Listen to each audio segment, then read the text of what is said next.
In a world where trust can be broken in a single moment, one decision changed everything.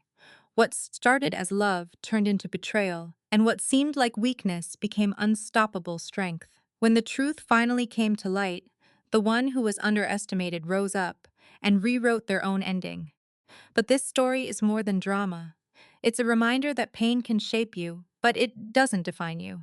Sometimes, losing everything is exactly what pushes you to become who you were meant to be. If this story inspired you, don't forget to like, share, and support the channel. Every click gives us more motivation to bring you even more powerful stories. Thanks for watching. At 8 months pregnant, she found herself on the kitchen floor, her life pooling around her in a crimson stain. Her husband, Marcus, was supposed to be in London, sealing a deal worth $1 billion. He had promised to call her every single night. But her brother checked Marcus's location, and he was not across the ocean. He was only 20 minutes from home, inside another woman's apartment, while his wife was fighting for her life. What Rachel would soon uncover would destroy her entire world. It would shatter every belief she held about her marriage and the man she loved. But Marcus made one huge mistake. He assumed Rachel would fall apart. He thought she would take whatever scraps of a life he offered and just fade away. He was dead wrong. The woman who survived that night was not the same one who fell. She came back stronger, smarter, and with a burning need to ruin the man who had betrayed her. This is the incredible story of how a pregnant wife turned from a victim into a victor. And I promise you, the twists in her journey will leave you speechless. Before we dive in, please know that this is more than just a dramatic story. It is a lesson in survival. Over the next 90 minutes, you are going to learn how to spot the dangerous signs of a manipulator before they can twist your reality. You will see how the rich and powerful bend the rules to keep their victims silent, and most importantly, you will see that no matter how dark things get, you always have the power to fight back. Every betrayal Rachel endures, every trap set for her, and every time justice is denied, there is a lesson that could one day save you or someone you care about, so pay close attention. The wisdom hidden in this story is more valuable than any fortune. The call to 911 came in at 11:47 on a Saturday night. A panicked voice, shaking and thin, broke through the line. "My sister is 8 months pregnant, and there is blood everywhere. Please, you have to help her." The dispatcher's voice was steady and calm. "Ma'am, I need you to stay on the line with me. Tell me your location." 427 Whitmore Drive in Greenwich, Connecticut. "It is the Bennett estate. Please, just get here fast. She is not moving." "Can you tell if she is breathing?" There was a short pause, filled with the sound of someone listening closely for a breath. "Yes, but just barely. Oh my God, there is so much blood." "Help is on the way, ma'am. Stay on the phone with her." The call may have ended, but the terror in that voice would haunt everyone who heard it for years. The woman on the cold marble floor of her perfect home was about to learn a terrible truth. The life she thought she had was a complete lie, and her husband, the man who swore to love and protect her, was not closing a business deal in London. He was just 20 minutes down the road, held in the arms of someone else. Only 12 hours before, Rachel Bennett seemed to have the perfect life.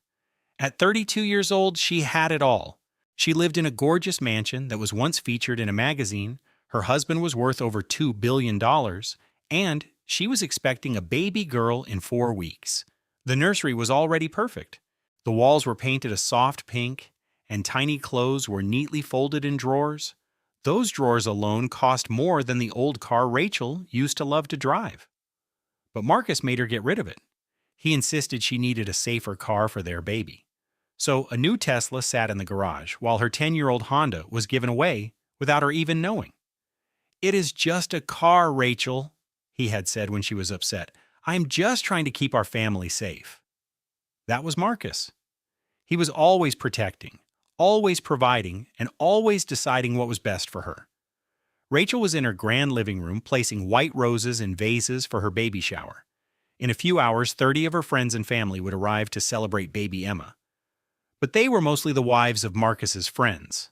Rachel's real friends had slowly faded away during her 3 years of marriage. Only Diane had remained, and even she complained that Rachel was never around anymore. The first pain hit her while she was arranging the gift table. She let out a small gasp and placed a hand on her large belly. Then she smiled, thinking it was just a false contraction. Her doctor had told her they were normal for a first-time mom. But 5 minutes later, a second one came, and it was much stronger. Rachel put down the vase she was holding and tried to breathe deeply. She told herself she was just overtired. She had been busy all morning wanting every decoration to be absolutely perfect. Marcus had offered to hire professionals to do everything, but she refused. Planning this party was one of the few things in her life that felt truly hers. She took out her phone to send him a text. She just wanted to feel close to him, even with an ocean between them. "Hey, honey, the house looks beautiful for the shower. I miss you. Call me when you get a chance." She stared at her phone, waiting for the little dots to appear. Those little dots would mean he was writing back to her. But nothing happened. The official story was that Marcus was in London, working on a huge deal for his company, Bennett Technologies. He left 3 days ago, promising to call each night. But for the last 48 hours, his phone had gone straight to his voicemail. "The negotiations are very intense," his assistant Jennifer had told her. "He asked not to be disturbed unless it is a real emergency." The third contraction was so powerful it brought Rachel to her knees. There was no denying it this time. The pain was like a fire spreading through her body, making it hard to breathe or even think. She clung to the gift table to keep from falling, and that is when she looked down. A dark pool of blood was spreading across the perfect white marble floor. Too much blood. Rachel tried to scream for help, but the catering staff was in the kitchen, too far away to hear her. Her hands trembled as she grabbed her phone, her vision starting to go blurry. She tried Marcus again. Voicemail. She tried Jennifer. No answer. Using the very last of her strength, she dialed the one person in the world she knew would always be there for her. "Tyler?" she managed to say when her brother answered. "Something is wrong. The baby... There is so much blood." Rachel, where are you?" "I am at home, Tyler. I think I am dying." The phone slipped from her hand as another wave of pain washed over her. She could hear her brother's voice, sounding small and far away, yelling her name before everything turned to black. Tyler Morrison ignored every speed limit on the road from Queens to Greenwich. He was a construction worker, not a man of privilege. He drove a beat-up pickup truck that had spots of rust. The Greenwich police should have pulled him over for doing 90 in a 55 zone. But one look at the sheer panic on his face must have told them to stay away. Tyler had never liked Marcus Bennett. From the first moment his sister brought the tech billionaire home, something felt wrong. The man was too charming, too smooth, too perfect. But Rachel had been so in love, so sure she had found her fairy tale. She believed she was living her happily ever after. So Tyler kept his feelings to himself. That is what a good brother does. You support your sister even when her choices make you deeply uneasy. He used the emergency key Rachel had given him years ago. It was from a time when she lived in a small apartment in Brooklyn, long before Marcus swept her into his giant glass house in Connecticut. When the front door opened, Tyler's heart stopped cold. Rachel was crumpled on the floor, surrounded by a growing pool of dark red blood. Her face was pale white, and her breathing was so faint he could hardly see her chest rise and fall. "Rach!" Tyler dropped to his knees next to her. His hands hovered over her body, unsure of what to do. He did not know where to press to stop the bleeding. He only knew one thing for sure. His little sister was dying right in front of him. The paramedics arrived 7 minutes later, but it felt like a lifetime. They moved with calm efficiency, getting Rachel onto a stretcher and shouting medical terms that Tyler could not understand. One of them asked about Rachel's medical history. Another asked if she had any allergies. A third paramedic asked where her husband was.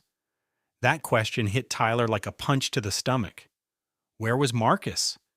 As the ambulance sped toward Greenwich Hospital, Tyler tried calling Marcus's phone again. It went straight to voicemail. He tried Jennifer, his assistant. Voicemail again. He even tried the main number for Bennett Technologies, but a recording said the offices were closed. His sister was bleeding to death in an ambulance, and her billionaire husband was nowhere to be found. Something was terribly wrong. Dr. Patricia Williams had been a surgeon for 23 years. She had learned how to deliver terrible news with kindness, but without offering false hope. She found Tyler in the hospital waiting room. He was still in his work clothes, which were covered in sawdust. His hands were still stained with his sister's blood. "Mr. Morrison," she said, taking a seat next to him. "I am Dr. Williams. I have been taking care of your sister." Tyler leaped to his feet. "Is she okay? Is the baby okay?" Dr. Williams motioned for him to sit down. Her eyes were kind, but they held a deep seriousness. "Your sister had a condition called placental abruption." The doctor explained that the placenta detached from the uterus wall way too early. It was causing a huge amount of internal bleeding. The world seemed to spin under Tyler's feet. "What does that mean?" he asked. "It means we have to do an emergency C-section right now," the doctor said. "The baby is in danger and Rachel is losing blood faster than we can give it to her." Dr. Williams took a breath, making sure Tyler understood the gravity of the situation. "I will be honest with you. This is extremely dangerous for both of them. But you can save them, can't you? You can save them both?" Tyler pleaded. "We are doing absolutely everything in our power, but I need you to sign these consent forms. You are listed as Rachel's emergency contact." Tyler just stared at her. "I am her emergency contact. What about her husband?" Dr. Williams's face showed a brief flash of what looked like disapproval. "According to the hospital records, you are the main emergency contact. We have tried to reach Mr. Bennett, but we have been unsuccessful." With a hand that he could not keep steady, Tyler signed the papers as they wheeled Rachel through the doors of the operating room. He collapsed into a hard plastic chair and just looked at his phone. He dialed Marcus again. It went straight to voicemail. A knot formed in Tyler's stomach. Marcus Bennett was a lot of things, and most of them were not good. But he was never hard to reach. His entire business empire was built on being available 24/7 for his investors and company board. The thought that he would be totally out of touch during a real family crisis just did not seem possible, unless of course he was not where he said he was. Tyler opened the location sharing app that Rachel had made them all install years ago. It was back when their mom was still around and she worried about where everyone was. Rachel's icon showed she was right here at the hospital. That made sense. Tyler's icon was in the same spot, but Marcus's icon showed he was in Stamford, Connecticut. He was not in London. He was not on a plane over the Atlantic Ocean. He was in Stamford, just 20 minutes down the road. Tyler looked at the phone screen for what felt like forever. His tired mind couldn't make sense of what he was seeing. It had to be a glitch. Maybe Marcus had just flown into a private airfield. Maybe his phone was picking up the wrong signal. Maybe a perfectly reasonable explanation existed for all of this. But Tyler was a soldier before he started working in construction. He had learned to rely on his gut feelings. And right now, his gut was screaming at him that Marcus Bennett was right where the app showed him. He was doing something he absolutely should not be doing while his own wife was fighting for her life. Tyler took a screenshot of the location and saved it. Then, he prepared himself for a long wait. The surgery lasted 5 agonizing hours. Tyler wore a path in the waiting room floor, drinking terrible coffee from a vending machine that tasted like metal. He ignored the calls from worried family members who knew the baby shower had been canceled. At 17 minutes past 2 in the morning, Dr. Williams finally came out. Her medical scrubs were stained, but her face was lit up with a smile. "She pulled through," Dr. Williams announced. "It was very touch and go for a while, but your sister is a real fighter." Tyler could feel hot tears running down his cheeks before he even knew he was crying. "And the baby?" he asked. "Your niece is tiny, but she is tough. 4 pounds and 2 ounces. She will have to be in the neonatal intensive care unit for a few weeks. But her vital signs look good. She is a fighter just like her mom." "Can I go see them?" Tyler asked. "Rachel is still sleeping from the anesthesia, but you can see the baby." Tyler walked behind Dr. Williams down a series of hallways to the NICU. He looked through a large glass window at rows of incubators. Each one held a tiny person connected to machines and tubes.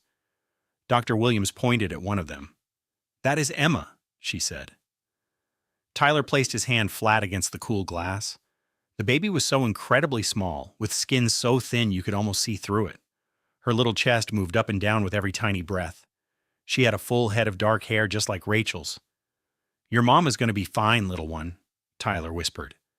"And I promise I will get your dad here, even if I have to go drag him here myself."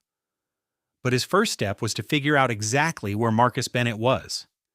Diane Torres showed up at the hospital at 3 in the morning. She was still in her pajamas underneath a long coat. "Tyler, what on earth is going on?" she asked, rushing over to him with wide, worried eyes. "I saw Rachel's text that the shower was off, and then I heard nothing. I have been trying to call her for hours." "She collapsed," Tyler explained. "It was a placental abruption. They had to do an emergency C-section." "Oh my gosh," Diane said as she sank into a nearby chair. "Is she okay? Is the baby okay?" "They are both going to be all right, but Diane, I need to show you something." Tyler took out his phone and showed her the picture of Marcus's location on the map. Diane looked at it for a long, silent moment. "That is not London," she said. "No, it is not," Tyler replied. "Where is that?" "Stamford. It looks like an apartment complex right off of exit 5. Diane's face grew hard and angry. "That son of a gun." "I do not want to assume the worst," Tyler said, even though he already had. "Maybe there is a good reason." "Tyler," Diane said, cutting him off, "the only reason for a married man to be in some random apartment in Stamford instead of on a business trip to London while his wife is nearly dying is the exact reason we are both thinking of right now?" Tyler knew she was right. He had known it from the second he saw that little dot on the map. But he had to have proof. Rachel deserved to have proof. "I know a guy," Diane said after a pause. "He is a private investigator. He costs a lot, but he is the best. He is the one who found all of my ex-husband's secret bank accounts when we got divorced." "How much does he cost?" Tyler asked. "More than a construction worker from Queens could probably afford." But then Diane pulled out her own phone. "It is a good thing for you that I am a paralegal who has a serious problem with cheating husbands. I know how to work out a deal." Marcus Bennett strolled into Greenwich Hospital at 9:15 the next morning. He looked exactly like a worried billionaire husband should. He carried a massive bouquet of expensive white roses and wore a perfectly practiced expression of concern. His suit was flawless, his hair was perfectly in place, and his shoes likely cost more than what Tyler paid for a month's rent. "Rachel, my love," Marcus said, gliding into her hospital room as if he owned it. Tyler then realized that he probably did own part of it since the Bennett family name was on the new children's wing. "I got here as fast as I could." Rachel was awake by then. She was pale and very weak, but she was conscious. She had been asking about Marcus from the moment she woke up, certain that he was sick with worry. Tyler saw his sister's face brighten the moment she saw her husband, and he felt something inside his own chest just break. "Marcus," Rachel whispered, "you are here." "Of course I am here," Marcus said, kissing her on the forehead. His hand rested softly on her cheek. "I took the very first plane back from London. The moment Jennifer called and told me what happened. The satellite connection was down during all my meetings. I had no idea that anything was wrong." The lie was told so perfectly, so smoothly, and so convincingly. If Tyler had not seen the location data himself, he might have actually believed him. "Have you seen Emma yet?" Rachel asked. "Not yet. I had to see you first. How are you feeling?" Tyler quietly backed out of the room.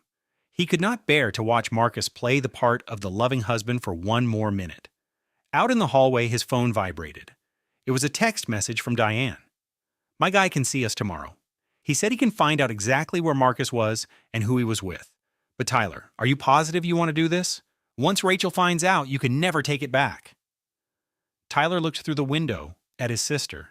She was smiling faintly at the man who had left her alone while she almost died. He typed his reply with steady hands. "Do it. She deserves to know the truth." Carl Mendez did not look like a private investigator at all. He was wearing faded blue jeans and a New York Yankees sweatshirt while drinking a coffee from a corner store. He could have been any other guy from the city. He was just passing time in a Manhattan diner. But his eyes gave him away. They were sharp and watchful, always scanning his surroundings. He looked like a man who had spent his life studying people. "So," Carl said, sitting down in the booth with Tyler and Diane, "you believe your brother-in-law is cheating on your sister while she is in the hospital with their premature child?" Tyler just nodded. "I know what it must sound like. It sounds like almost every other case I have worked on for the last 30 years, Carl said with a shrug. A rich man cheating on his wife is hardly a new story. The real question is how careful he is being. He was at an apartment in Stamford the night she almost died, Diane explained. His phone's location showed him there. Carl's eyebrows went up. You have location data? A screenshot from a location sharing app? He nodded. That is a good place to start. Carl took out a small, worn-out notebook. Tell me everything you know about the husband. His name, his business, his daily schedule, anyone you think he might be involved with. For the next hour, Tyler and Diane told him everything they knew about Marcus Bennett and his company, Bennett Technologies. It started with his demanding work schedule and the business trips that seemed to happen more and more often. Then there was the young woman he had hired 18 months ago to be the head of strategic development. Her name was Victoria Chase. Diane said she is 27 years old, looks like a supermodel, and Marcus talks about her as if she created the internet itself. Carl wrote her name down. He then asked, "How does your sister feel about this, Victoria?" Tyler paused, thinking about the few times Rachel had mentioned her. She said Marcus believes Victoria is a genius, Tyler replied. He says she has a vision that most people just cannot grasp. Carl let out a short, sarcastic laugh. Oh, I am sure she has vision. A vision that is probably 6 feet tall with legs that never end. He snapped his notebook shut. Give me 1 week. I will find out exactly what your prized Marcus has been doing. 3 days later, Carl called with his first update. Your brother-in-law has not been to London in 6 months, Carl stated plainly. His private jet, tail number November 787 Romeo Mike, was supposed to fly to Heathrow last week. But the flight plan was changed, not once, but twice. So where did he actually go? Tyler asked. First to Los Angeles, then to Cabo San Lucas, Mexico? He landed there the very night your sister collapsed, Carl added. Tyler could feel his own blood pressure begin to rise. Mexico, he repeated. Carl continued, and it gets even better. Immigration records show 2 passengers on that flight, Marcus Bennett and Victoria Chase. They checked into a resort called Casa del Mar. They stayed in the presidential suite for 4 nights. Tyler shut his eyes tightly. On some level, he knew this was coming, but hearing the cold, hard facts still felt like a punch straight to his stomach. There is more, Carl said. I have a contact in Cabo, a photographer who sometimes works for celebrity magazines. He got pictures. What kind of pictures? Tyler asked, dreading the answer. The kind that would make your sister's divorce lawyer extremely happy. Tyler stared down at the photograph spread across Carl's desk. There was Marcus and Victoria walking hand in hand on a private beach. There was another of Victoria feeding Marcus strawberries during a candlelit dinner. In another, Marcus was kissing Victoria's neck while she laughed, her head thrown back in pure happiness. But the most damning photo of all was taken at the resort's spa. Marcus's wedding ring was sitting on a table next to the massage bed in plain sight, and on Victoria's left hand, a diamond ring caught the bright Mexican sunlight. It was an engagement ring that clearly cost a fortune. Tyler zoomed in on the picture. That ring is enormous, he said. It has to be at least 5 carats. Carl nodded in agreement. It is a custom setting. I had a friend who is a jeweler look at it. He figures it costs somewhere over $200,000. Rachel's engagement ring had been lovely, but it was nothing compared to this. Marcus had made a big deal about wanting to upgrade her ring someday when the company was more secure. It seemed he had upgraded after all, just not for his wife. When did he propose to Rachel? Carl asked. About 2.5 years ago, Tyler answered. Well, Carl said, he proposed to Victoria 3 weeks ago during a private dinner in Malibu. I have the receipt from the restaurant. He ordered a $9,000 bottle of champagne. Tyler felt a wave of nausea. This was not just a simple affair. This was a whole other life. Marcus had been building a future with another woman while his pregnant wife was at home, believing every single one of his lies. She has to know, Tyler said, his voice firm. Carl nodded slowly. She does. But here's the problem with delivering news like this. The timing is critical. Your sister just went through major surgery. Her baby is still in the intensive care unit. If you drop this bomb on her right now, it could absolutely shatter her. And if I wait, Tyler argued, Marcus has more time to hide what he has done. That is also true, Carl said, leaning back in his chair. So you have a choice to make. What is more important at this moment?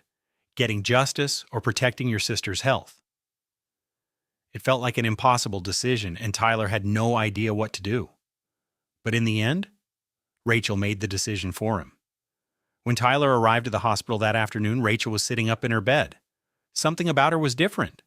The color was back in her face, and her eyes had a sharpness he had not seen in a very long time. "I need to talk to you," Rachel said. "Close the door." Tyler did what she asked, his heart pounding in his chest. "I have been thinking," Rachel began. "I have been thinking about the night I collapsed, about how Marcus was impossible to reach, and about how he just so happened to catch the first flight back from London the second he heard." "Rach, maybe you should get some rest," Tyler suggested. "I am done resting," Rachel said, her voice completely steady. "I have been lying in this bed for 3 days with nothing else to do but think, and the pieces are not fitting together." "What do you mean?" he asked. "Marcus said he was in the middle of critical negotiations. He said the satellite communications were down, and that he came straight here from the airport." Rachel shook her head. "But Tyler, I know my husband. When he gets off a long flight, he looks completely worn out. His clothes are all wrinkled. He has that stale smell from the airplane. But when he showed up here, he looked perfect. He was in a fresh suit. His hair was perfect. It was like he had just stepped out of a shower." Rachel's eyes locked with Tyler's. "He was not in London, was he?" Tyler paused for only a second. Then he silently pulled out his phone. He showed her the screenshot of the location data and then the photographs. As Rachel looked at each image, her face shifted through a storm of emotions. First came confusion, which turned to disbelief. That was followed by a hollow kind of shock that was somehow worse than screaming would have been. "That is not possible," she whispered, her eyes fixed on the picture of Marcus kissing Victoria on the beach. "He was in London. There must be some other explanation." "Rach, the flight records do not lie," Tyler said gently. Rachel continued to scroll through the pictures. When she got to the one showing Victoria's huge engagement ring, her hand instinctively went to her own wedding set, a modest 3-carat diamond. That ring had seemed gigantic to her 3 years ago, but next to Victoria's, it looked almost plain. "He proposed to her," Rachel said, her voice completely flat. "While I was at home pregnant with his child, he proposed to another woman." 3 weeks ago, Tyler added softly, "in Malibu." Rachel was silent for a long time. Then she closed the phone and handed it back to her brother. "I want to see Emma," she said. "Rach, we need to talk about this. We should be calling a lawyer."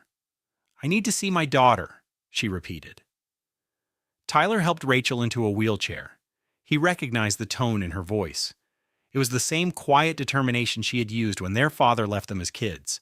It was the same tone she used when she decided to put herself through college by waiting tables.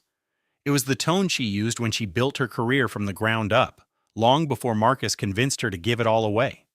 The Rachel Morrison from before she became Rachel Bennett had always been a fighter. And Tyler was finally starting to see that woman emerge again. In the neonatal intensive care unit, Rachel pressed her hands against the glass of Emma's incubator and started to cry. But these were not tears of sadness. These were tears of pure anger. "He knew," she said quietly. "When I called him 2 days before I collapsed, to tell him I was not feeling well, he already knew. He knew he was going to Mexico with her. He kissed me goodbye that morning, Tyler. He told me he loved me. And the entire time, he was planning to propose to someone else." Tyler watched as his sister's face seemed to change right before his eyes. The naive young woman who had trusted her husband without question was disappearing. She was being replaced by someone stronger, someone more focused. "How long do you think this has been going on?" Rachel asked. "Carl is still looking into it," Tyler replied.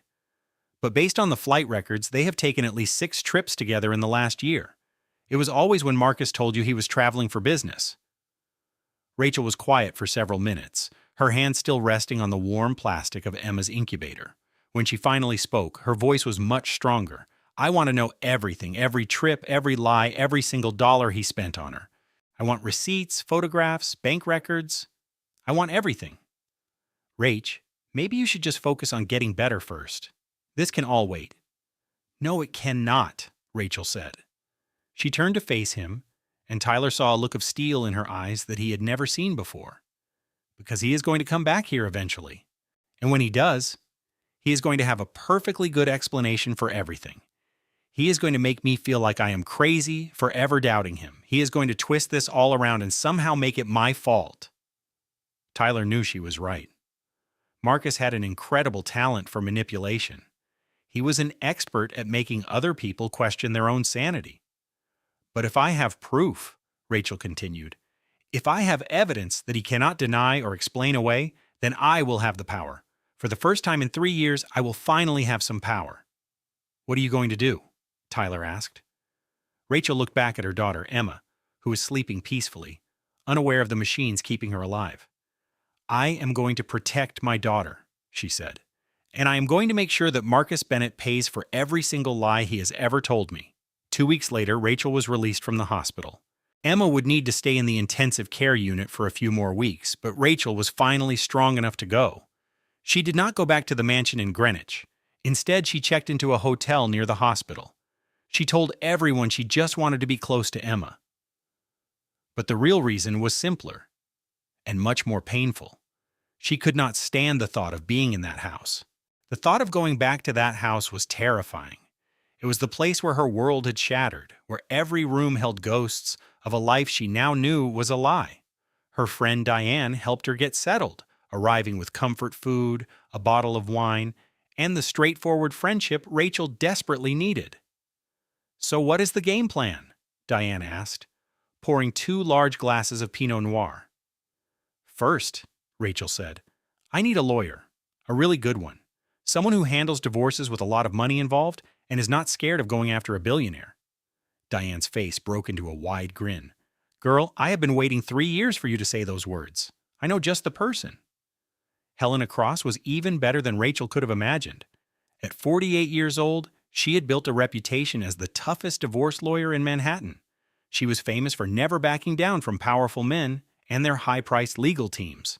Her office walls were covered in framed news articles about her victories, each one showing a rich husband who had made the mistake of underestimating her. Your situation is a complete nightmare, Helena told Rachel directly, as they sat in her office in Midtown. But it is a nightmare that has potential. What do you mean by that? Rachel asked. The good news is the cheating gives us an advantage, Helena explained, especially since he left you during a medical crisis. The bad news is you signed a prenuptial agreement that is basically ironclad in a normal situation. Rachel's stomach dropped. The prenup was something Marcus insisted on before they got married. She had signed it without even reading it, too lost in love to think she would ever need it. What would make this situation not normal? If we can prove you were tricked into the marriage, Helena said, or if we can show that Marcus was already deceiving you when you signed that paper, we might be able to get the whole thing thrown out. The private investigator has proof that Marcus's trips with Victoria started 18 months ago. That was before Emma was even conceived. Helena's eyes lit up. That is a great start, but we need more. We need financial documents that show he was lying, proof of secret bank accounts, evidence that Marcus was planning to leave you while hiding the family's real financial situation. How can we possibly get that kind of proof? Rachel asked. Helena gave a smile that looked a little like a hunter's. We let him think he has already won. Then we sit back and watch him get sloppy. The plan Helena described was dangerous, but it was also brilliant.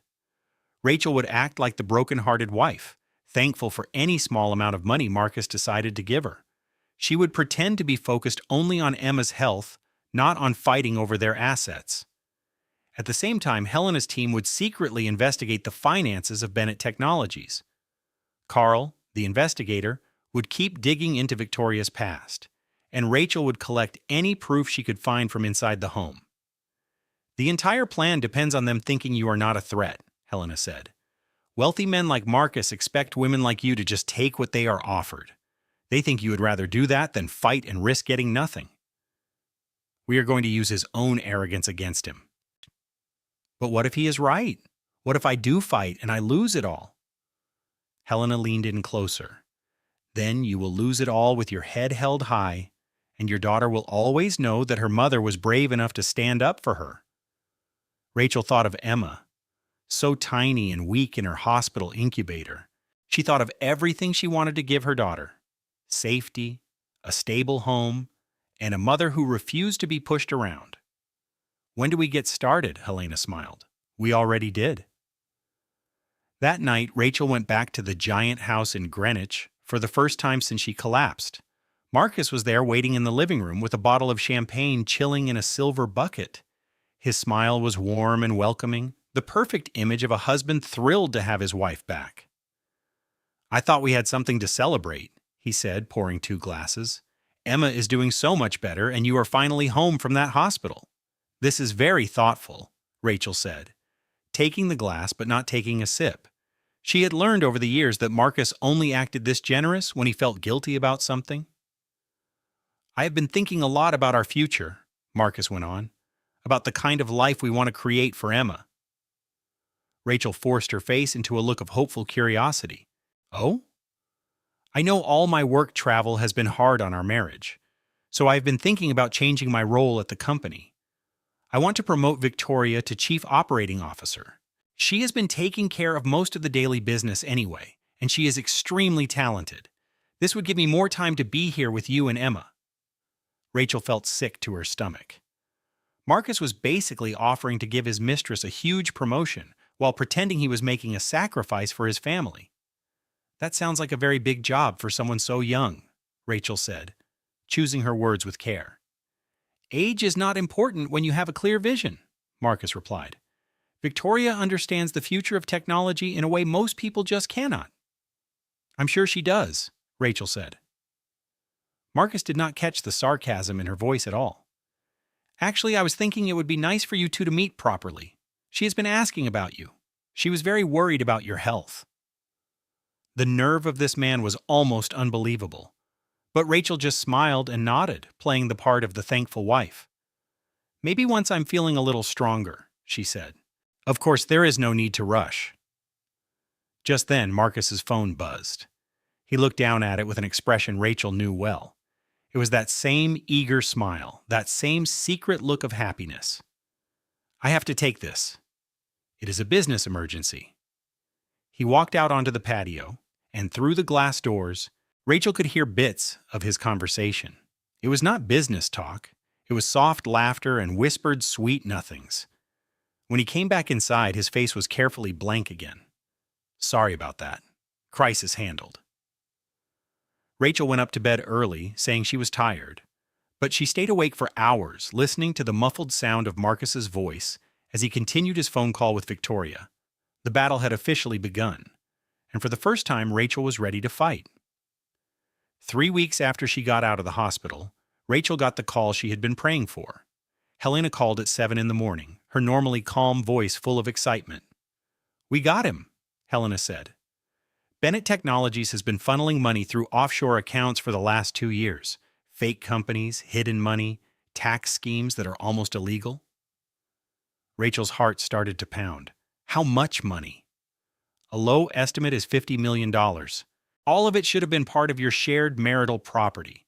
With this proof, we can tear up that prenup. We can go after half of everything he has, including the secret accounts. So I can protect Emma's future, Rachel whispered. It is more than that, Helena said. You can make sure Marcus finally has to deal with the consequences of his actions. Rachel felt so relieved she thought she might faint. For the first time since this whole nightmare started, she could see a way out. She could see a future where she could provide for her daughter without being tied to a man who had betrayed her so completely. What is the next step? I'm filing the paperwork this afternoon, Helena said. It is an emergency request to freeze all of Bennett Technologies' bank accounts while we investigate. By tomorrow morning, Marcus will not be able to spend a single dime without a judge's permission. That evening, Rachel let herself celebrate. Diane came over with champagne, Tyler brought pizza. Emma was doing so well that she was scheduled to be moved out of the intensive care unit next week.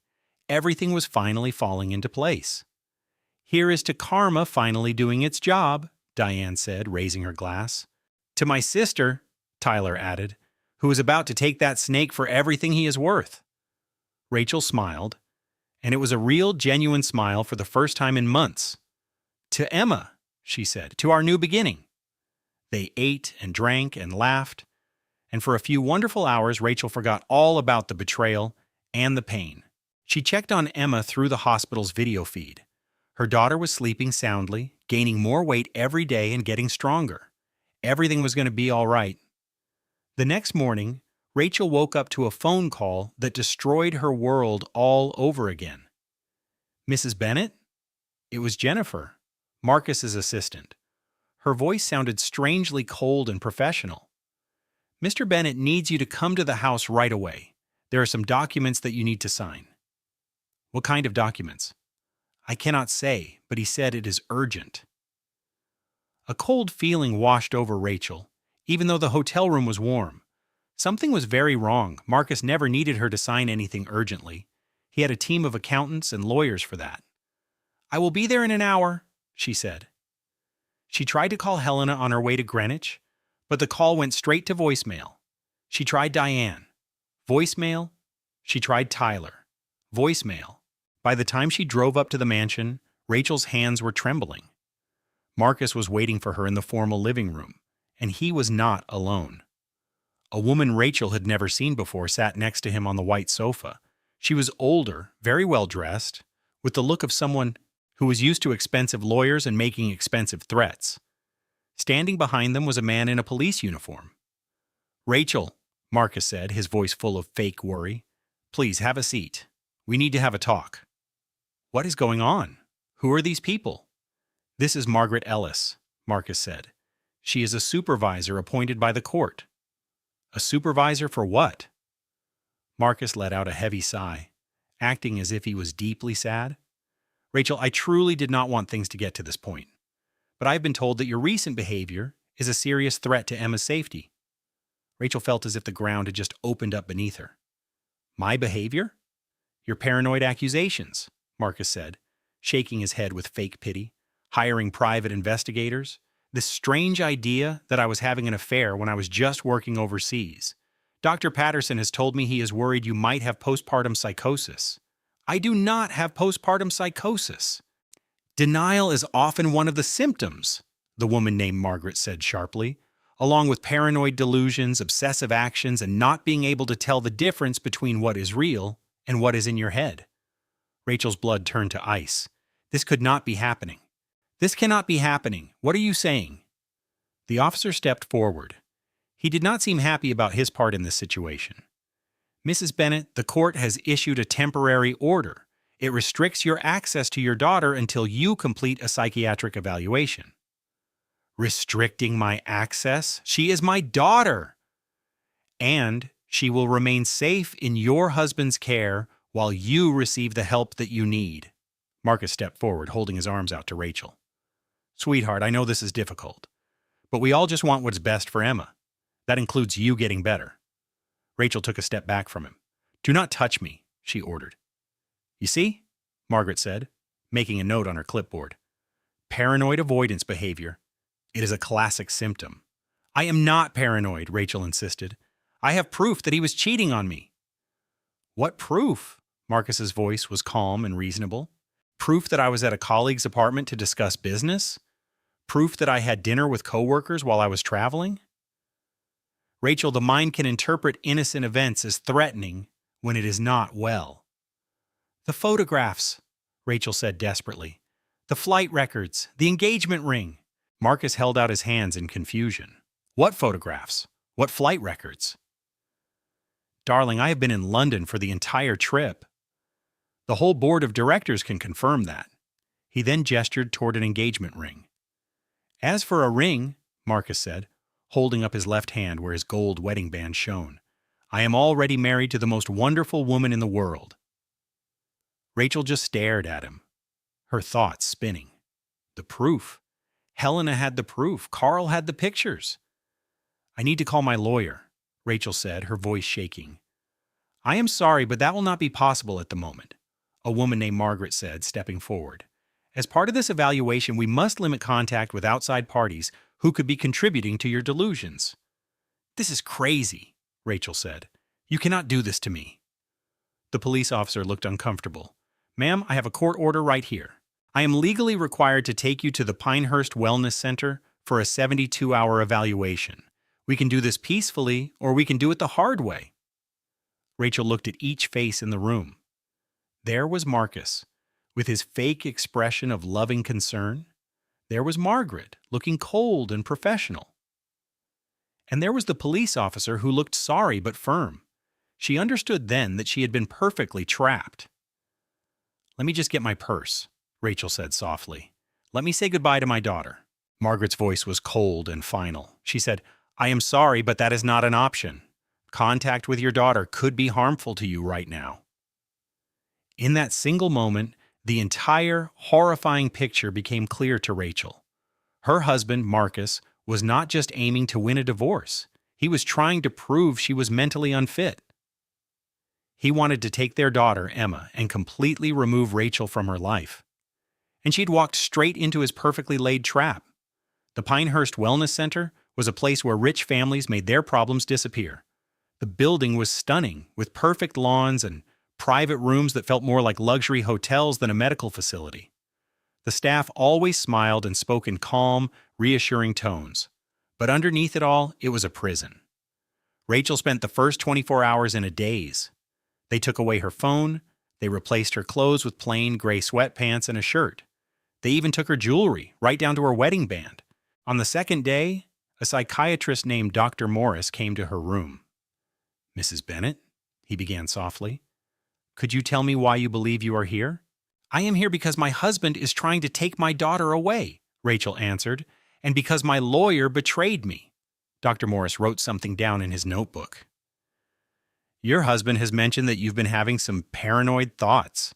He said you believed he was having an affair while he was on business trips."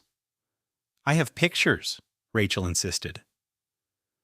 The doctor's voice was gentle but full of doubt. "You do? Do you have those pictures with you now? Can I see them?" A lump formed in Rachel's throat. "No, they took my phone when I arrived." "I see," he said. "And what did these photos allegedly show?" "They showed my husband in Mexico with another woman. It is the woman he has been seeing for more than a year." Dr. Morris gave a slow, deliberate nod. "Mrs. Bennett, I have had a long talk with your husband. He showed me flight records that prove he was actually in London on those dates. He also provided statements from colleagues who were with him in meetings. And he has proof that the woman you think is his mistress was in Singapore at that exact time." "That is not possible," she whispered. "Or," the doctor suggested, "is it possible that the stress from your difficult pregnancy, along with the trauma of almost dying, has distorted your view of reality?" Rachel could only stare at him. He was not being mean or cruel. He actually believed every word he was saying. This meant Marcus had created a completely false narrative with real-looking evidence. He had documents, witnesses, and anything else needed to make Rachel's truth seem like a crazy delusion. This was no longer a fight against a husband who cheated. She was now fighting a whole system built to shield powerful men from their own actions. And that system had just swallowed her whole. On her third day, a visitor came for Rachel. She was in the common area, gazing blankly at a television screen, when a nurse approached. "Mrs. Bennett, your mother-in-law has come to see you?" That was impossible. Rachel did not have a mother-in-law. The mother of Marcus had passed away when he was only 12. She walked toward the visiting room with legs that felt heavy and disconnected, wondering what new horror was about to unfold. The woman at the table was a complete stranger. She looked to be in her 60s, with elegant silver hair and a dignified presence that suggested a life of wealth and privilege. "Rachel," the woman said, pointing to the empty chair, "please have a seat. We need to talk, and we do not have a lot of time," she said as Rachel slowly sat down. "Who are you?" Rachel asked. "My name is Evelyn Grant. I used to be Victoria Chase's mother-in-law." Rachel froze. "Victoria was married to my son Robert for 3 years." Evelyn's voice was tight, filled with a carefully managed rage. "She took him for $4 million and came very close to destroying our family's name." "I do not understand," Rachel said. "Why are you telling me this?" "Because I have been following the news about you," Evelyn explained. "I saw all the warning signs. The sudden committal to a psychiatric facility, the wife who is cut off from everyone, the husband who gives interviews about how much he wants to help her. Evelyn leaned in closer. It is the exact same strategy she used on my son. Victoria has done this before. A sick feeling washed over Rachel. Victoria Chase is not even a real name, Evelyn continued. Her name is Amber Jenkins. She is a professional swindler who has gone after at least 3 other wealthy men that I know about. She gets inside their lives, convinces them to abandon their families, and then she vanishes with all the money she can get. The room started to spin. But Marcus is not a victim, Rachel stammered. He was cheating on me. Of course he was, Evelyn said grimly. And he is also being played. Amber does not only focus on the husband, Evelyn explained. She investigates the entire family. She looks for men who are already miserable, who are searching for a reason to leave their lives behind. Then, she becomes that reason, all while making sure she gets a huge payday. So why are you here? Why help me? Rachel asked. Because by the time my son Robert figured out what was happening, it was too late. He had already divorced his wife, pushed his children away, and given Amber access to accounts that should have been locked down. Evelyn's eyes were like steel. I refused to watch her destroy another family the way she did mine. She pushed a small business card across the table. This is a lawyer, a real one. He is not someone your husband can buy. Call him the instant you are out of this place. Then Evelyn stood up. And Rachel, she added, do not let them make you think you are losing your mind. The scariest thing about their lies is that they can start to feel true. Rachel was discharged from Pinehurst after the required 72-hour observation period.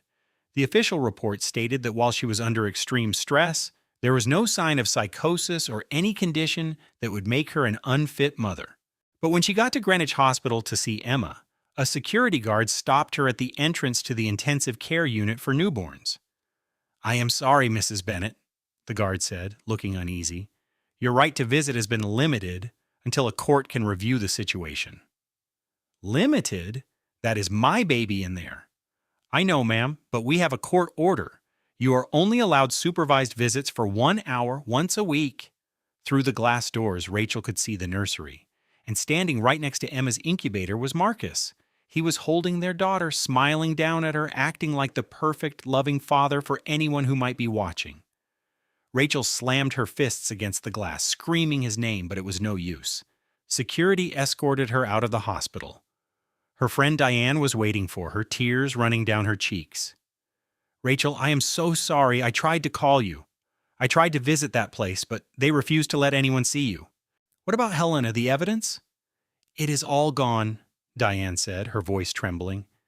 Helena's law firm said they can no longer represent you because of a conflict. And Carl, the private investigator, said his office was broken into. Every single photo, every document, it all vanished. It is completely hopeless. Marcus has connections and money we cannot possibly fight. He had 3 days while you were locked away. There was 3 days to pay off anyone on our side and to erase every piece of proof we had. Rachel collapsed onto a bench just outside the hospital, her legs refusing to hold her up any longer. She was left with no lawyer, no evidence, and no money. And the most painful part was that she had no way to see her daughter. Marcus had already won. What am I supposed to do now? Rachel whispered to herself. Diane sat right next to her and gently took her hand. You are going to fight back, Diane said with a determined voice. I am not sure how just yet, but you are the toughest woman I have ever met. You are not going to let that horrible man take your little girl. But the first problem was that Rachel needed a place to live. All of her bank accounts were frozen. She was banned from the mansion. Every single credit card she owned was declined.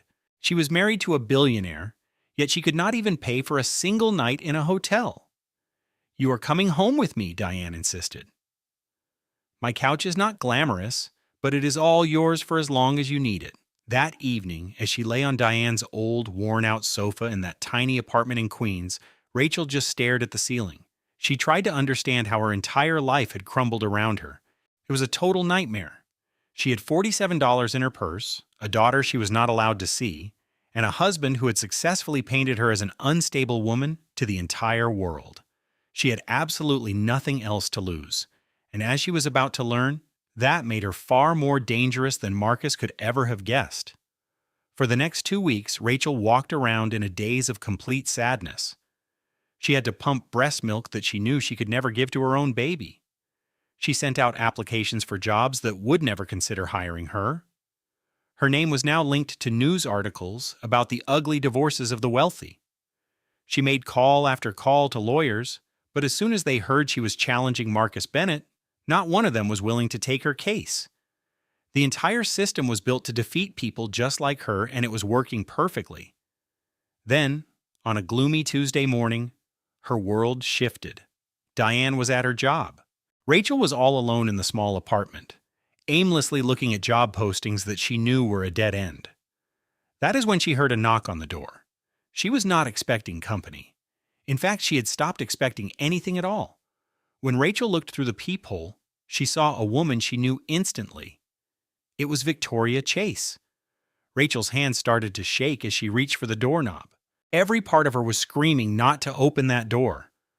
This was the woman who had ruined her marriage. This was the woman who was most likely living in Rachel's house at that very moment, sleeping in her bed and acting like a mother to her daughter. But her curiosity was stronger than her fear. Rachel slowly opened the door. In person, Victoria looked nothing like the photos Carl had shown her. She was much thinner, and her skin was pale. She had dark rings under her eyes that even the most expensive makeup could not cover up. She looked like a woman who had not had a good night's sleep in a very long time. "I have to talk to you," Victoria said. "Can I please come inside?" "Why on earth would I ever let you into this home?" "Because I am the one who can help you get Emma back." Rachel just stared at her for a few long seconds, and then she moved out of the way. Victoria took a seat on Diane's couch, holding a glass of water that she never drank. "My real name is not Victoria, it is Amber Jenkins," she began. "I am what you would call a professional con artist. I have been running this exact same scam for the past 8 years. Rachel's jaw clenched. "So you make a living by destroying families for their money?" "I go after men who are already on a path to destroy their own families. I just speed things up a bit, and I make sure that I get paid for it," Amber said in a flat, empty voice. "I am not trying to defend it. I am just telling you how it is." "So why are you here now?" "Because Marcus is not like the other men." "What are you trying to say?" Amber finally lifted her eyes to meet Rachel's. "The men I used to target were all weak and full of themselves. They were easy to control. They cheated on their wives to feel important. They left their families because they wanted someone younger. They were pathetic, but they were not a threat." "And Marcus? Marcus is a monster." Amber's voice began to tremble. "I really thought I was the one controlling him, but he was playing me from the very beginning." Rachel felt a strange change inside her chest. It was not pity, but it was a sense of connection. She understood what it was like to believe you were in charge, only to discover you were just another pawn in someone else's sick game. "What did he do to you?" "He wrapped his hands around my throat last week," Amber said in a low voice. "He told me that if I ever even thought about leaving him, he would ruin me, just like he ruined you. And I knew he meant it because I have seen what he is capable of." "Why would he threaten you? I thought the two of you were getting married." Amber let out a bitter laugh. "There was never going to be a wedding." "Marcus does not want a wife. He wants things he can own. I was a useful tool while he was trying to get you out of the way. Now that you are gone, I am just another problem he needs to solve." Rachel let all of this new information sink in. "So you did not come here because you feel guilty. You came here because you need me to help you." "I am here because we have to help each other," Amber replied. She then pulled a small USB drive from her pocket. "I have recorded every single conversation that Marcus and I have had for the last 6 months. It was my insurance policy in case everything fell apart. And Rachel, things have fallen apart in a very, very bad way." "What is on that little drive?" "Everything. It has Marcus admitting that he faked your medical records. It has Marcus and his mother planning exactly how to frame you for financial fraud.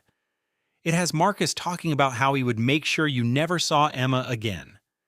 Amber carefully placed the drive on the coffee table that sat between them. This is enough to bring him down completely, but only if we use it the right way. Rachel listened to the recordings and her heart was beating so fast she thought it would explode. She heard Marcus's cold, calculating voice talking about her as if she were a business problem, not the woman he once claimed to love. The postpartum psychosis story is brilliant, Marcus said on one of the recordings. Nobody ever doubts a mother's mental state after a difficult birth. We just need to find a couple of doctors who are willing to sign the papers. Then Rachel just becomes the crazy ex-wife that no one can trust with her own baby. Victoria's voice then asked, "And where do I fit into this? What is my part to play after the divorce is all done?" "You will become Emma's stepmother, of course. We will have to wait for a little while to make it look right. But Victoria, you know the deal. You do your job, and you will get a very generous reward." "And what if Rachel tries to fight back?" Marcus just laughed. "With what?" "I have already paid off her lawyer. I am working on her private investigator. And once she is locked away for a psychiatric evaluation, nobody will ever believe a single word she says." The recordings continued for hours. Rachel and Amber listened to them side by side, piecing together a plan of total destruction that was about much more than a simple affair. Marcus had been scheming to get rid of Rachel even before Emma was born. The pregnancy simply gave him the perfect opportunity to do it. That night, Tyler and Diane came to the tiny apartment to join them. "So let me see if I have this right," Tyler said, walking back and forth in the tiny living room. "The woman who helped ruin my sister's entire life is now our greatest hope?" "She is our only hope," Rachel corrected him. "And she brought the evidence that might actually let us win this." "And how did she get this evidence?" Diane asked with her arms crossed. "By secretly recording conversations that a judge might not even allow in court." "It does not have to be allowed in court," Amber explained. "It just needs to get out to the public. Marcus's whole company is built on his image as a brilliant young tech genius, a dedicated family man, and a generous philanthropist. If these recordings leak, his investors will disappear. His board of directors will abandon him. Everything he has worked for will turn to dust. You want to take this to the news?" "I want to give Marcus an option," Rachel said. "The exact same option he gave me. Give up everything or stand back and watch his entire world go up in flames." Diane just shook her head. "Rachel, this is incredibly risky. You are planning to blackmail a billionaire." "I am planning to fight fire with fire," Rachel replied, her voice completely firm. "Marcus used his money and his power to destroy me. He took my daughter and made me look like I was insane. I finally have something he can never buy. The truth." Tyler looked at his sister's face for a long moment before he finally gave a nod. "What can we do to help?" "I need your help to arrange a meeting with Marcus, just the two of us." "That is a terrible idea," Diane said immediately. "He could call the police on you. He could have you put away again." Rachel nodded. "He could, but he will not. I'm going to give him a deal that is too good to pass up." They set up the meeting for Friday night at a restaurant in Greenwich. It was a neutral location, public enough to keep things safe, but quiet enough for a serious talk. Rachel got there first. She ordered a glass of water and waited. Marcus arrived right at 7 o'clock. He wore a charcoal gray suit that likely cost more than a brand new car. His smile was full of confidence, as if he found the whole situation amusing. "Rachel," he said, smoothly taking the seat across from her, "I have to admit I was surprised you wanted to see me. My lawyers told me not to come. I am sure they did. They probably think you are not well, that this is some kind of setup." Rachel gave a small smile. "Well, they are about half right." The confidence in Marcus's eyes wavered for a second. "What is that supposed to mean?" "It means I have used the last month to learn how you operate. And Marcus, I have become an excellent student." She took out her phone and played a 30-second audio clip. Marcus's own voice echoed in the quiet space between them. "The postpartum depression story is perfect. Nobody ever doubts a new mother's mental state after a difficult birth." The color drained from Marcus's face. "Where did you get that recording?" "Does it really matter?" Rachel asked, her voice calm and almost friendly. "The important thing is that I have 12 hours of recordings exactly like that one. It is all there, you and Victoria. planning how to ruin my life. You admit to financial crimes. You even talk about how to pay off officials. That is not legal evidence. It will not hold up in court. Perhaps not in a courtroom, Rachel said as she leaned in closer. But it would be very interesting to your business partners, your board of directors, and all the reporters who write those wonderful articles about the amazing young chief executive officer with the perfect life. You are bluffing, am I? Rachel then slid a printed email across the table. This is from Sarah Chen at the Wall Street Journal. She's working on a big story about scandals in the tech world. I have offered her the story first. Marcus just stared at the piece of paper, his confident act starting to fall apart. What is it that you want? Rachel laid out her conditions. Full and sole custody of our daughter, Emma. The prenuptial agreement is canceled. $50 million, which I know is less than what you have hidden away in offshore accounts. And Marcus, this is the most important part. You will never try to see me or our daughter again. No visits, no calls, no contact at all. That is ridiculous. It is the cost of keeping your secrets, Rachel said, as she got up from the table. You have until Monday to think about it. If I do not have legally signed papers by noon, the recordings will be released to the public. She left the restaurant without a single glance back. Her hands were trembling so much that she could barely hold her car keys, but she kept her composure until she was alone in the safety of the parking lot. As soon as she got in her car, she called Diane. It is over. Now all we can do is wait. Monday morning started with dark clouds and a chilly rain that felt just like Rachel's mood. She had barely slept since her meeting with Marcus. Every time she shut her eyes, she could see his face, the way his certainty had shattered, and the cold calculation in his eyes as he considered his choices.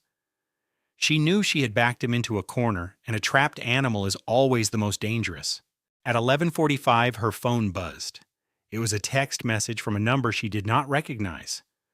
The documents have been signed. They are being delivered to your lawyer's office right now. Rachel just looked at the message. She had given Marcus the name of the lawyer Evelyn had suggested, a man named David Stone who had a reputation for being impossible to influence. Could it truly be finished? She called David right away. Mr. Stone, this is Rachel Bennett. Did you get any papers from my husband? I did, David said, his voice careful. Mrs. Bennett, these documents grant you every single thing you demanded. Full custody, the prenuptial agreement is voided, and a $50 million settlement. Rachel could feel hot tears running down her cheeks. So it actually worked. He really caved. It certainly seems that way. But Mrs. Bennett, I want you to hear me on this. I have been a lawyer for 30 years. Men like Marcus Bennett do not just give up like this. What are you trying to tell me? I am trying to tell you to be careful. Read every single word in these documents before you sign them, and always watch your back. That night, Rachel went to Diane's apartment for a small celebration. Diane had a bottle of champagne, Tyler brought pizza, and even Amber was there, looking nervous but also a little hopeful. To getting your life back, Diane said, holding up her glass. To Emma, Tyler added. She is finally getting her mom back for good. Rachel smiled, but she felt a sense of unease. It all seemed too perfect, too simple. Marcus Bennett was not the kind of man who lost. He would never give up $50 million without putting up a massive fight. So what detail was she not seeing? The answer arrived at 9:17 with a loud, aggressive pounding on Diane's front door. New York Police Department, open up! Diane's face turned white. What is going on? Tyler stood in front of the door, using his body to block it. Do you have a search warrant? We do. Open this door now, or we will force it open. They opened the door. 3 police officers came in with a detective right behind them who looked like he had seen this all 1,000 times before. Rachel Morrison Bennett, the detective said, showing his badge.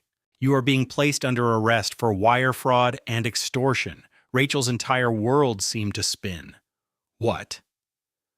We have proof that you tried to blackmail Marcus Bennett with illegally recorded conversations and that you worked with Amber Jenkins to steal funds from Bennett Technologies. That is not true. I have not stolen anything. You can tell that to the judge, the detective said with a nod to the officers. Put the cuffs on her. As the cold metal locked around her wrists, Rachel looked over at Amber. Amber was not saying a word. She was not defending her. She was just looking down at the ground with an expression Rachel could not understand. You, Rachel whispered, the realization hitting her like a physical blow. You were part of this. Amber finally raised her head, and her eyes were filled with tears. I am so sorry, Rachel. He threatened my family. He threatened my mother and my sister. I had no other choice. The recordings were real, but he edited them. He removed all the parts that made him sound guilty and added things to make it seem like you were the one committing a crime. Rachel felt the last bit of her hope disappear. She had put her trust in Amber. She thought they were on the same side. She believed she had finally won. But Marcus had been playing a different game, and he was always 3 steps ahead. The officers walked her out of the apartment. She could hear Diane yelling at the detective and Tyler shouting that he was calling a lawyer, but their voices grew distant as she was guided into the back of a police car.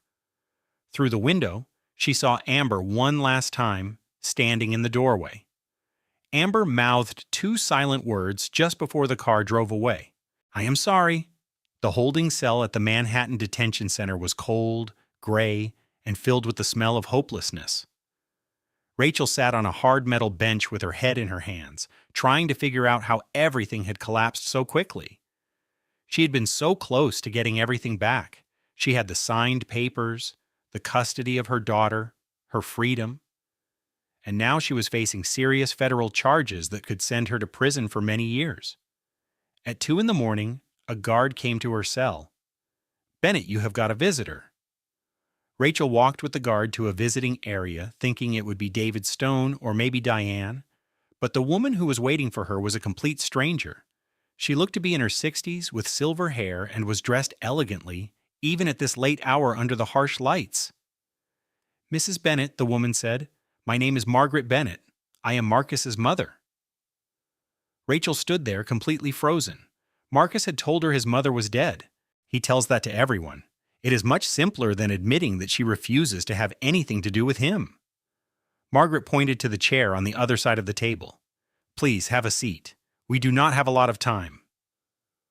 Why are you here?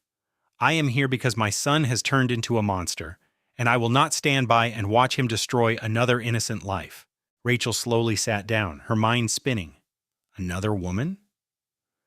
Marcus's first wife, Margaret explained. Her name was Elizabeth.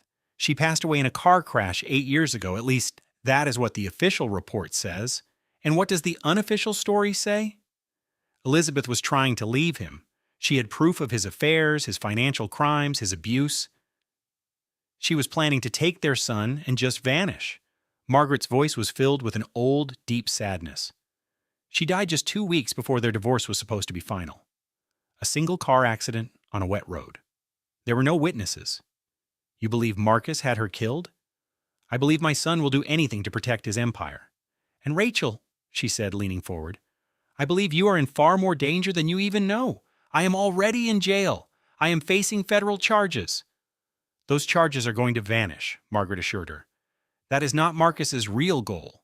This arrest is just to get you out of the way, to keep you locked up while he carries out his actual plan. Which is what? Amber Jenkins was never on Marcus's side. She has been working for me. Margaret then placed a large folder on the table, filled with papers. I have been collecting evidence against my own son for years, just waiting for the perfect time to finally stop him. And Rachel, that time is right now. The federal charges against Rachel were dismissed just 72 hours after she was arrested. The official reason given was a lack of solid evidence. The true reason was much more complex. Margaret Bennett had dedicated 20 years to building a case against her own son. She had financial statements, witness testimonies, and proof of bribery, fraud, and even worse things. It was evidence that could not be bought off or made to disappear because Margaret had kept it all in places Marcus never knew about, and she was finally prepared to use all of it. I just do not understand, Rachel said. She was sitting in David Stone's office with Margaret, Tyler, and Diane. Why do this now? Why decide to help me? Because you were the first one who was strong enough to fight back and make it through, Margaret answered. Elizabeth gave up when it became too difficult. The other women he hurt just took a payout and signed papers promising to stay quiet. But you never stopped fighting, no matter what it cost you. She could have just let Marcus ruin me. She could have. But you have to understand something about my son, Margaret said, her voice turning hard. He needs to have a total victory. He cannot allow any enemies to remain.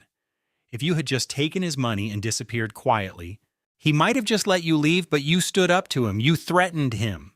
And because of that, he will never stop until you are completely broken. So what is our plan? We break him first. The strategy Margaret laid out was brilliant because it was so simple. Marcus got his power from his reputation, from his image as a smart and honest businessman who built his company with hard work and new ideas. But that whole image was a complete lie. Bennett Technologies was actually built on stolen ideas and partnerships that were formed with bribes. His competitors were crushed using illegal tactics. And right in the middle of it all was Marcus, a man who had never once played by the rules. I have all the documents, Margaret said. Patents that were stolen from small inventors, contracts that he got through blackmail, financial statements that show years of fraud. Why did you not bring these out sooner? Because I was scared, Margaret's voice cracked just a little. Marcus has power I could never beat. If I had gone after him and lost, he would have ruined me, and then there would have been no one left to stop him. What made you change your mind? You did, Margaret said, looking at Rachel. You proved to me that it is possible to stand up and fight. You showed me that the system can actually work, but only if you have the courage to use it. The press conference took place on a Tuesday morning, right on the steps of the Manhattan Federal Courthouse. Margaret stood at a speaker's podium with her lawyers on each side and a crowd of reporters in front of her. Behind her, huge screens started to display the evidence that she had been collecting for 2 decades. Rachel was watching from a small coffee shop across the street, finally holding Emma in her arms again. The custody order had been officially overturned 3 days before. The judge said there was clear evidence of fraud in the first case. Rachel had cried for a full hour when they finally put her daughter back in her arms. Now she watched as Margaret took apart her own son's company piece by piece. My son, Marcus Bennett, has spent 20 years creating a false image of himself as a respectable man, Margaret announced, her voice strong and clear. Today that false image comes to an end. The documents flashed across the giant screens. There were stolen patents, forged contracts, and records of bribe payments to government officials. The proof of his fraud was so complete that the best lawyer in the world would not be able to make it go away. Then, during a live press conference, Margaret dropped a bombshell. I am also announcing, she said to the reporters, that I am providing federal investigators with evidence concerning the death of my former daughter-in-law, Elizabeth Bennett. This evidence suggests her death was not the tragic accident we were led to believe. The room exploded with questions. Cameras flashed wildly. And somewhere in Greenwich, Marcus Bennett was likely watching his entire world crumble. Marcus was arrested later that day at the airport, just as he was about to get on a private jet headed for a country that did not send criminals back. The video of him being led away in handcuffs was on every news station for days. The brilliant tech genius, the devoted husband, the generous philanthropist, was now just another criminal trying to run from the law. Rachel watched it all from Diane's apartment, with Emma sleeping safely in her arms. "How are you feeling?" her brother Tyler asked. Rachel considered the question. She thought she would feel happy or victorious, or thrilled to see the man who tried to destroy her finally get what he deserved. Instead, she just felt drained, exhausted, and surprisingly sad. "I feel like I just want it to be over," she said. "I want to go one day without having to think about Marcus Bennett." "Then do it," Diane urged. "Do that. Take the money from the divorce, take your beautiful daughter, and go create something wonderful." The divorce became official 6 weeks after that. Rachel was granted full custody of Emma. The prenuptial agreement was thrown out because of fraud, and she received a settlement of $120 million. It was an unbelievable amount of money, more than she could ever use. But the most valuable thing she got was her freedom. On a bright spring morning, Rachel placed the last box into a moving truck parked in front of Diane's building. She was moving to Vermont, to a farmhouse with a huge yard where Emma could run and play. It was a small town where nobody knew or cared that she used to be married to a billionaire. "Are you positive about this?" Tyler asked. "You could stay here in the city, close to all of us." Rachel gave him a small smile. "I need a clean slate. I need a place where Rachel Bennett is a stranger, a place where I can just be Rachel Morrison with her daughter." Diane pulled her into a tight hug. "You have to promise to visit and call and send me pictures of Emma every single day." "I promise," Rachel said. She got into her car, checked that Emma was secure in her car seat, and drove away from the city that had almost broken her. In her rearview mirror, the massive skyline of Manhattan kept getting smaller until finally it was gone. In front of her was a road she had never seen before, one that led to a future she could not even imagine. And for the first time in a very long time, Rachel felt a sense of hope. 1 year later, Rachel Morrison was standing on the porch of her farmhouse in Vermont, watching the sun disappear behind the mountains. Emma was now 2 years old. She was stumbling happily across the lawn on her sturdy little legs, trying to catch fireflies as they blinked in the twilight like tiny, floating stars. Her laugh echoed across the yard, perfectly clear and happy, with no trace of the darkness that had surrounded the beginning of her life. Rachel had kept her word to Diane. She called her sister every week, sent new photos every day, and made the drive back to New York twice a year so Emma would know her aunt and uncle. But Vermont was her real home now. She worked part-time as an English teacher at the local high school. To her students, she was just Mrs. Morrison, the teacher who always had a moment to listen. She was the one who believed everyone deserved a second chance, the one who seemed to understand exactly what it felt like to have the world conspire against you. Her new neighbors in the small Vermont town did not know about the billionaire, the betrayal, or the terrifying fight for survival. They only knew Rachel as the kind single mother to little Emma. Her brother Tyler would visit every few months. He would drive up from New York with his wife Diane squeezed into the passenger seat of his pickup truck. On one visit, Diane watched Emma playing in the yard and said, "You know, you could have stayed in the city. You could be rich with nannies and housekeepers, never working another day in your life." Rachel just smiled and shook her head. "That was never the real me. I just lost my way for a little while." She had given most of the settlement money to charities. She kept enough to live a comfortable life, enough to make sure Emma would never need anything. But it was not enough to change the person she truly was. She was the Rachel who clipped coupons, drove a sensible car, and believed in hard work over fancy things. That Rachel was finally back, and she was stronger than ever. That evening, after Tyler and Diane were asleep in the guest room, Rachel sat on the porch. She had a glass of wine and a baby monitor beside her. The night was peaceful and quiet. The sky was filled with a blanket of stars you could never see in the city. In the distance, an owl hooted softly. Then her phone buzzed. It was an email from a name she never expected to see again, Margaret Bennett.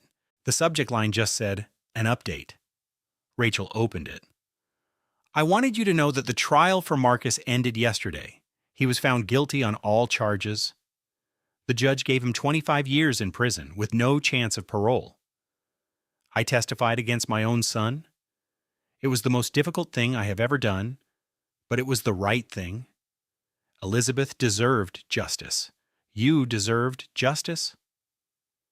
And the world needed to know the kind of man Marcus really was. I hope you and Emma are doing well. I hope you have found the peace that you were denied for so long. You are so much stronger than you think, Rachel. Never forget that. With respect and admiration, Margaret." Rachel read the email 2 times. Then she deleted it. Marcus Bennett was a ghost from her past. He did not belong in her present. 6 months later, on a cool autumn morning, Rachel was at her kitchen table, grading papers. A knock echoed through the house. She was not expecting company. Through the window, she saw a delivery truck parked in her driveway. A man in a uniform was on her porch, holding a small package. Rachel opened the door. "Can I help you?" He answered. "A delivery for Rachel Morrison. I just need a signature right here, please." She signed the electronic pad, and he handed her the package. It was very light, feeling almost empty. There was no return address. Inside, she found a single photograph. It was a picture of a beautiful beach with palm trees and crystal-clear blue water. Standing in the waves was Marcus Bennett, holding a baby boy. On the back of the photo, in handwriting she instantly recognized, were 4 words. See you soon. Rachel stood frozen in her kitchen, staring at the picture.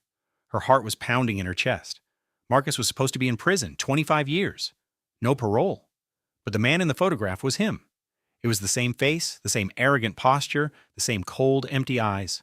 With hands that would not stop shaking, she dialed her lawyer, David Stone. Mr. Stone, this is Rachel Morrison. I need you to tell me if Marcus Bennett is still in prison. There was a long, heavy silence on the other end of the line. Mrs. Morrison, I am afraid I have some very difficult news. There was an incident during a prison transport 3 weeks ago. Marcus escaped. Escaped? She whispered. How is that possible? He had help from the inside. We believe he had been planning it for months. Where is he now? She asked. We do not know. He fled the country. He is somewhere that will not send him back. The FBI is searching, but to be honest, with his resources, he could be anywhere in the world. Rachel felt her world begin to spin. It was that familiar, awful feeling of the ground disappearing from under her feet. But this time something was different. This time, she was not alone. She was not helpless, and she was not afraid. She glanced out the window and saw Emma playing happily in the yard. Then she looked back at the photograph. She understood the threat. She understood the message he was sending. See you soon. Marcus wanted her to run. He wanted her to hide. He wanted her to spend the rest of her life in fear, always looking over her shoulder. Rachel picked up the phone again. Tyler, she said when her brother answered. I need you to come to Vermont. We have a problem.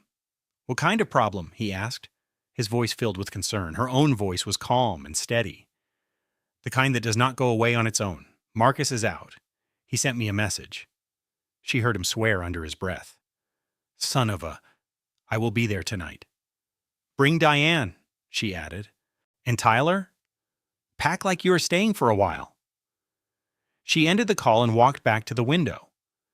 Emma was still playing, with no idea about the dark shadow that had just fallen over their peaceful life. Rachel watched her daughter for a long moment. The old Rachel would have run. The old Rachel would have grabbed Emma and disappeared into the night. She had started a new life, thinking she could hide from the man who would always be hunting her. But the woman she used to be was gone. In her place stood someone who had endured lies, betrayal, and wrongful imprisonment. She had watched as he systematically destroyed everything she cared about. This new woman knew that running only postponed the inevitable. Marcus Bennett wanted a war, and now Rachel was ready to give him one. She went to her closet and took out a box she had not touched in more than a year. Inside was the secret weapon Margaret had given her. It was a collection of files, documents, and proof of other crimes Marcus had committed. It detailed the other lives he had ruined and the secrets he had buried. This was enough to guarantee that even if he escaped prison, his entire empire would turn to dust. It was enough to make every single person he had ever hurt her ally. Rachel placed the box on her kitchen table and started to sort through the papers. The fairy tale had been over for a long time. It ended the day she fell onto that cold marble floor, surrounded by blood, believing her husband actually loved her. But her true story was only just beginning. And this time, Rachel would be the one to write the ending. The sun dipped below the Vermont mountains, painting the sky in brilliant shades of orange and red. Inside her farmhouse, Emma was playing happily. Rachel was on the phone speaking to lawyers, to journalists, and to other women Marcus had destroyed over the years. She was building an army. She was creating a strategy. She was building a fortress strong enough to keep her daughter safe forever, because that is what mothers do. They fight, they endure, and they never, ever surrender. Rachel paused to look at her daughter again. She wanted to memorize this moment forever. She watched the fading light as it caught in her dark hair. She listened to her laugh, which sounded like a beautiful melody. She saw her tiny hands reaching for the fireflies that were dancing just beyond her grasp. I will protect you, Rachel whispered softly, no matter what it takes. Then, she returned to her work. The battle for their future had just started, and Rachel Morrison was prepared to fight. Rachel's story teaches us something that powerful people hope you never learn. The truth cannot be purchased. It cannot be buried forever, and it cannot be silenced with money, lawyers, or fake mental health diagnoses. But her win was not just for herself. This story needed to be heard by every woman who was ever made to feel insane for trusting her own instincts, every mother who has fought against unbelievable odds to protect her child needed to know that victory is possible. Every person who has been steamrolled by someone with more money and influence needed to see that the system can work, but only if you refuse to back down. Rachel did more than just save herself. She drew a map for others to survive. And this is where you can help. If this story touched you, please hit that like button right now. Your one click signals to the world that stories of truth and courage matter. It shows that women who fight back against powerful men deserve to be heard. Leave a comment below. Tell me which part of the story hit you the hardest.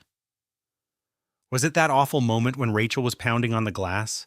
Was it the betrayal from someone she thought she could trust? Or was it the moment she finally rose up and said, "No more"? Your comments build a community. They create a safe space where survivors can connect and where people fighting their own battles realize they are not alone. Share this video with one person who needs to see it. Do not share it because you think they are in Rachel's exact situation. Share it because knowledge is the best protection. The more we all understand how manipulation and control work, the harder it is for predators to get away with it. And if you have not subscribed, please join our community now. Hit that subscribe button and turn on your notifications.